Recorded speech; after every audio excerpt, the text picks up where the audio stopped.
Welcome to the Positively You podcast. I'm your host, Jessie Larson, and I'm passionate about helping you shift the way you think so you can create a life you're absolutely obsessed with.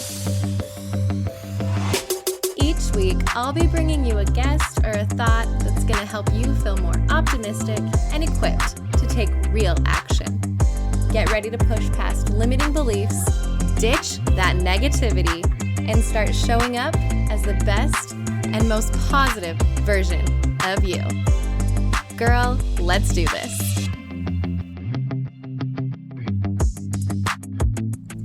Hello, my beautiful, beautiful friend, and thank you so much for choosing to push play today on the Positively You podcast.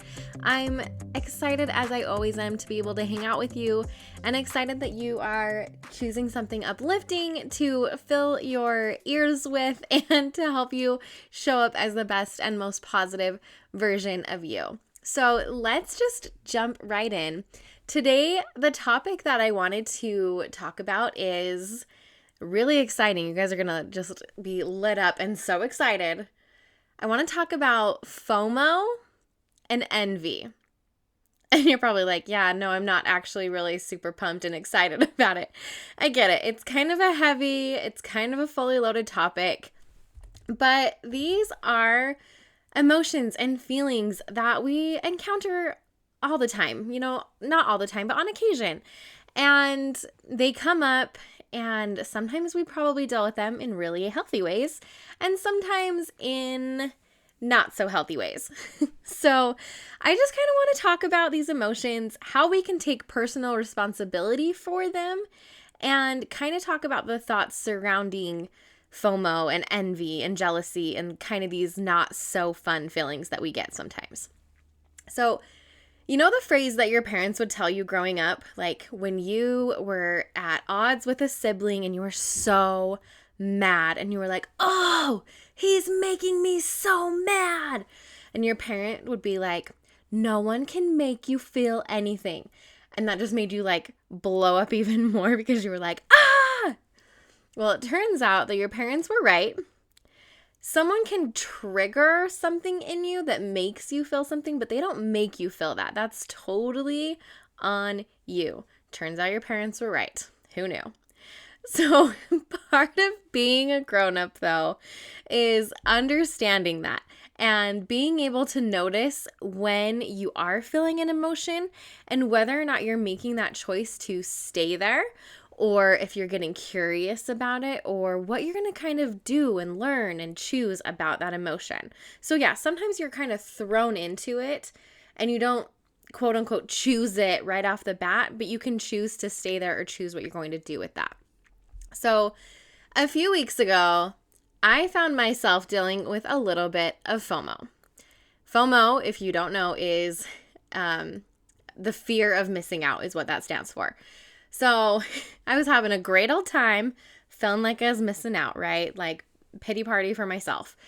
And thanks to social media, FOMO is a lot easier to come by nowadays than it used to be. You can just be, pick up your phone and all of a sudden you're like, oh, goodness gracious, why are all of my friends at this party and I'm not there? Or, oh my heavens, look at the house that they just bought. I hate mine. All of these things, right? It just kind of pops right up and it's just thrown onto you.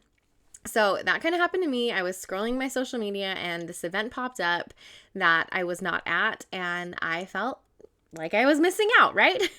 And the funny thing about this one is I actually was invited to the thing that I was now witnessing on my media, but I just had some things happen, life, and wasn't able to go. And it was really funny because even though it was my decision not to go, as posts and pictures and Instagram stories started popping up on my feed, I started to feel those feelings kind of rise up where I was like, oh man. And I started to feel left out. I started to feel super bad for myself. And so instead of burying these feelings or trying to cope by grabbing a bowl of ice cream, being like, poor me, right? Or some other unhealthy way, I actually decided to get curious. If there's one thing that I've learned over the past couple of years, it's the power of curiosity and the power of asking yourself questions. And not only questions, but the right questions, and learning to dive a little bit deeper with yourself. All right, full disclosure, I do need to back up a little bit before I get to this part of me being very present and very aware and in tune with myself, because, spoiler alert, I am human. I am a work in progress. And so I want to share with you how this really went down and what I think a lot of us probably do. So first, I started to self-sabotage. And what I mean by self-sabotage is that when that first little post popped up, I deliberately went searching for more. I was seeking out more of the thing that was making me feel bad. Is that messed up? Yes. Yes, it is. Yes, I know. So instead of just continuing to scroll or, I don't know, heaven forbid, put my phone away and go do something like live my actual life, I started to investigate. A post popped up, so I said, oh, who's tagged in this? Let's click. What are her stories like? Oh, what are they wearing? Oh, shoot, I didn't know she would be there. Dang it, now I'm so bummed I missed out. And click, click, click, click, click, until I was basically at the thing because I was so engrossed and obsessed with seeking it out and with knowing who was there and what was going on and just making myself feel so incredibly awful for not being there. Now, I'm fairly certain I'm not alone in this and that there's some, that we do a form of this to ourselves. It might be that we follow people online or we deliberately seek out accounts that make us feel less than. And you might not think that I'm deliberately doing it, but we kind of do, right? We have these different accounts that we follow. I'm just going to use Instagram as an example, right? We have like these home decor accounts and we can use those to gather, we call it inspiration. But then sometimes we just sit there and feel like crap about our own houses. It's not inspiration. It's something that we use to compare, right? Or we do the same thing with fitness accounts. I'm just getting ideas, but then we sit there and be like, look at her stomach and look at her arms and poor me. Or anything, right? It could be home decor, it could be fitness accounts or makeup gurus or people who cook amazing meals, or I don't even know. The sky is the limit, right? But there are times that subconsciously we seek this out intentionally, and then we wonder why in the heck we feel like crap. So we will get back to this, but back to where I was. So I'm on there intentionally seeking this stuff out, and I was spiraling. Now, luckily, I did catch myself before it got too out of control. I had to sit there all of a sudden. I was like, whoa, girlfriend, what the hell are you doing? And I do this to myself all the time. I like to refer to this process as the check yourself before you wreck yourself method. And I have to check myself before I wreck myself all the freaking time. So it's where you have to intervene with yourself before you really do some damage, before you go down the hole and spiral out of control, and then you find yourself eating a sleeve of Oreos to cope with your feelings. I know from experience. So what you have to do, or what I have found is healthy, is to get myself into a healthier headspace. And I do that by asking myself some questions to help me work through the emotions or the things that I'm feeling, rather than just masking them with like deflection or eating or passively aggressively cleaning my house, something like that, right? So I've learned to actually face those and ask some questions. So here are some that I ask myself, and if they're helpful for you, if you ever find yourself in a similar FOMO or comparison spiral, here are those questions. So number one, what am I feeling? Just immediately, okay, stop, pause. What am I feeling? Put a name to it. Is it sadness? Is it anger? Is it resentment? Is it jealousy? Figure out what the actual feeling is that you're feeling, instead of just like, ugh, icky or bad, or I don't want to deal with this. Like, what actually is it? Then I'll ask myself, okay, I know I'm feeling sad, for example. Why am I feeling this? and dive a little bit deeper. Okay, well, I'm still feeling sad because I'm missing out. They're with their friends. I wish I was with my friends. This makes me feel sad, right? And you kind of start to dive a little deeper with yourself. Number 3 question that I ask is, okay, am I feeling envious of the actual thing that I'm seeing? Or am I feeling envious about what it represents? And so it might sound kind of the same, but it's different. So the actual thing, pretend that I'm scrolling and I see somebody and they bought a bus, and I'm totally just like thinking of things I've seen lately. They bought a bus and they renovated it and their family's living in it now and they're traveling the country. And I'm like, oh, man. And I sit there and I'm like, okay, what am I feeling? Am I feeling jealous? Okay, why am I feeling jealous? Do I actually want a bus for my family to live in? Maybe. But for me, in this instance, no, I don't actually want to live in a bus. So I'm not jealous of their bus. I'm jealous of what it represents. I'm jealous of the time that they are out there with freedom, doing what they want, traveling. Like, that's what I'm actually jealous of or envious of or whatever. So it's kind of, again, going a little bit deeper with yourself and understanding the actual root, the actual thing. What is the feeling? Why is it there? Like, you just kind of ask yourself more questions, and then you get to know yourself a little better, and then you can handle these things a lot better and a lot quicker in the future. So the next question I ask is, okay, now that I know what I'm feeling, why I'm feeling it, what it is, can I do anything about it? Like, can I make this happen for me? Can I do a different form of this? Right? Like, you figure out where you have the power and the control and what you can do about this.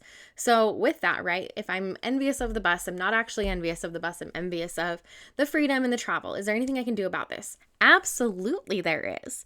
I can take a step back. I can look at my life and be like, okay, if this is what I want, where can I make some changes? What can I make a step? Can I plan a vacation? All of these different things where then instead of just sitting there being like, poor me, right? Like, I'm in control. I'm empowered. I'm not just in this spiral of life is so unfair. No, life is what you make it. So make it good. Okay? Wow, this episode is chock full of good stuff. Want to know what else is full of good stuff? Juice Organics. It is my go-to solution for getting more greens in my diet because, let's face it, sometimes getting in enough veggies is hard. But not anymore. Now, I'm basically juicing every single day, but without the hassle and without the mess. With just 1 scoop of Juice Organics, I'm giving my body over 40 organic fruits and vegetables grown by local organic farmers. Juice Organics' mission is to inspire and empower families to live healthier lives by making it simple. Well, I'd say mission accomplished. Right now, you can get 2 for the price of 1 with a special buy 1, get 1 free discount just for podcast listeners. Head to juiceorganics.com. That's juice, Juice, and then use the code POSITIVEU, that's positive and the letter U, at checkout to score your discount. Now, let's get back into the show. After you go through these questions with yourself, or when I go through these questions with myself, I'm in a better headspace, right? I'm able to kind of understand and feel my feelings. And I think that that is one of the most important parts, is to actually feel your feelings and to not shame yourself for feeling them. I think that is a huge, huge part. Is a lot of times we say that, right? Like, oh, feel your feelings, but then feel bad about the way you felt. No. Feel them.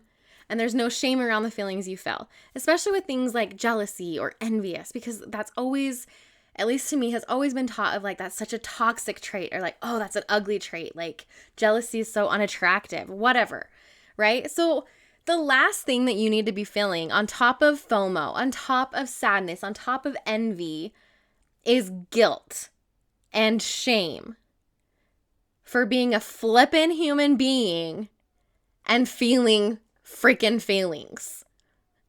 Okay? So like sit there, feel your feelings, ask your questions, dive deep with yourself, but like shame and guilt does not have a place here. Compassion, grace, all of those things have a place here, okay? So the next step then is taking responsibility, taking ownership. And this is where I really had to practice some real self-restraint. This is where I had to be an adult to myself, right? I knew I could keep searching it out. I could sit on my phone all day long. I am a social media detective. I could find and dig and research as much as I wanted. Follow hashtags, follow tagged accounts, follow location tags, whatever. If I wanted to find out more information about whatever it was that I was missing, girl, you better believe I have the detective skills to figure that out. But why? What good would that do? Nothing. It would send me deeper into a spiral. I'd feel like crap. I'd probably take it out on my family, and we're just, no good can come from it. So I had to sit there. I had to own up. I had to take responsibility for my actions. So yes, the very first post that popped up could have been something that just popped up, right? I didn't seek it out. It just shows up. That's how the feeds work. But what I do after that, what I choose to do, what I choose to focus on, that is on me. So another thing that you can do with this and taking responsibility around your FOMO and around your emotions, here's a couple of tips or things that I do as well. Number one, obvious, get off social media. Now, this might seem like a no-brainer, right? But sometimes it's harder said than done. Like, it's right there. It calls to us. Like Moana in the sea, right? It calls me. I promise I won't sing on this podcast very often. But it does. It's like, oh, it's one of those things. We get those dopamine hits or whatever. So go plug in your phone, leave it in another room, go find something else to do. Just get off of it. You can come back later, but get off for a minute if you feel yourself doing that FOMO spiral, right? Okay, so number two, when you are able to kind of come back to your social media, it's time to edit. Edit your social media. Take notice of the accounts you're following and the people that you're following. And if you find that there are certain ones that are constantly triggering that FOMO in you, take a hard look at why you're following them. And maybe take a break for a minute and see how you feel. It's okay. Like unfollow, put an account on mute, whatever you need to do. And you might be thinking, oh, that's rude. It's not rude. And maybe it's a close friend. It's easy, right, to unfollow people we don't actually know. But it might be like, well, this is my friend, but I always feel myself feeling like really bad about myself whenever I see her stuff pop up. Like whatever it might be, that's fine. That's on you, and you need to own up to that.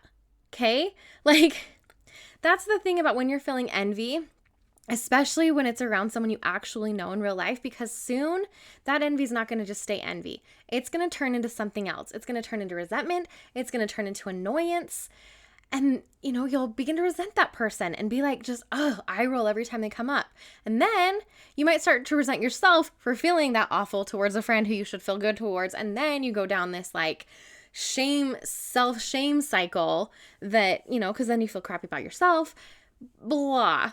Like no fun for anyone. So really, really, really take a minute to edit your social media. You get to curate what it is. I always find it so funny when people say, oh, I just have to get off of Facebook because it's just so negative. Or, oh, I just have to get off Instagram because it's just so negative. You are the one that curates that.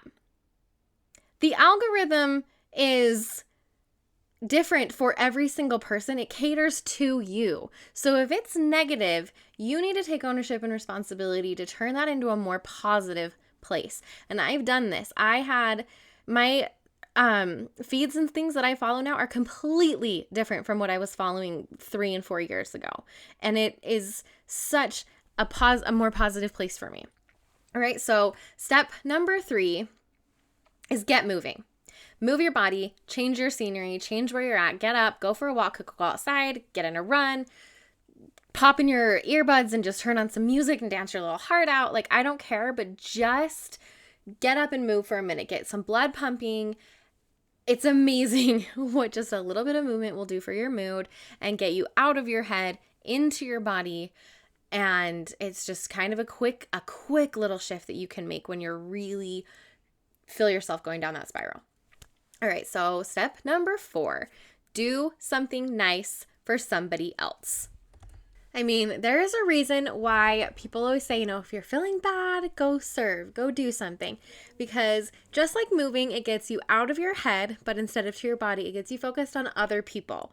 So it doesn't have to be a big, huge, grand thing of like, I'm going to go here and volunteer and feed the hungry or whatever. Like, don't overcomplicate it. Do something nice. Offer your spouse a compliment. Go hang out with your kid. Like, little teeny tiny gestures of something nice will make a world of difference. It does not have to be huge. It does not have to be overcomplicated. But the more that you can, again, get out of your own head, get out of the woe is me, like pity party, and go do something nice for somebody else, it's going to help flip that switch, just like getting moving will. Okay. And last but not least, and I did put this one last on purpose, is get grateful. Now, the reason why I put this one last is for a very good reason. So when you are in the depths of throwing yourself a pity party, the very last thing that you need to hear is, oh, just be grateful. Like, how dare you? You have so much to be grateful for. You have this, and remember this, blah, blah, blah. That is known as toxic positivity, right? And that's kind of a big topic and buzzword right now. But when you toss aside your negative feelings or you try to override them with positivity that's not actually helpful, you're just burying something and putting something different on top of it. And that's not what we want to do. So while I do think gratitude is amazing, and I think that you should have a gratitude practice in your life, the minute to have that is not when you're in the depths of a pity party, when you're in a FOMO spiral, when your envy and your jealousy radar is just like going through the roof. The last thing that you need to be is like, hold on, think of the things you're grateful for. Like, how dare you be like, blah, blah, blah. How dare you be feeling this? You have so much to be grateful for. How dare you? Like, because then you're, again, going to throw yourself into this shame cycle and you're going to feel bad. And then you're just going to spiral and go round and round and round there. So when I say get grateful, that's when you're in the right headspace to do it. So that's why having a practice that you do often and consistently is very, very helpful, because as it becomes a practice in your life, you naturally will feel feelings of FOMO and feelings of jealousy and envy less and less, because you're just grateful all around. It's not something where you have to be like, oh no, I'm feeling bad, I need to be grateful. Oh no, I'm feeling envious, I need to be grateful for what I have. You're just grateful all of the time. And so that FOMO and that envy doesn't have room to come in, if that kind of makes sense. So getting grateful is more of a proactive approach instead of a reactive approach like some of these other ones are. Okay, so that was fun. Here's your homework. I've never really given homework on the podcast before, but what the heck? Live a little, right? So if this week you haven't already began tongue-tied. If you don't already have a gratitude practice, I would invite you to establish one. And if that's even just in the morning, you name something you're grateful for. At night, you name something you're grateful for. One thing, fantastic. If you want to start with 5, if you want to there's so many ways to get grateful. And I actually already did an episode on this. It is episode 12, How to Be More Grateful Every Day. You can go and listen to that one.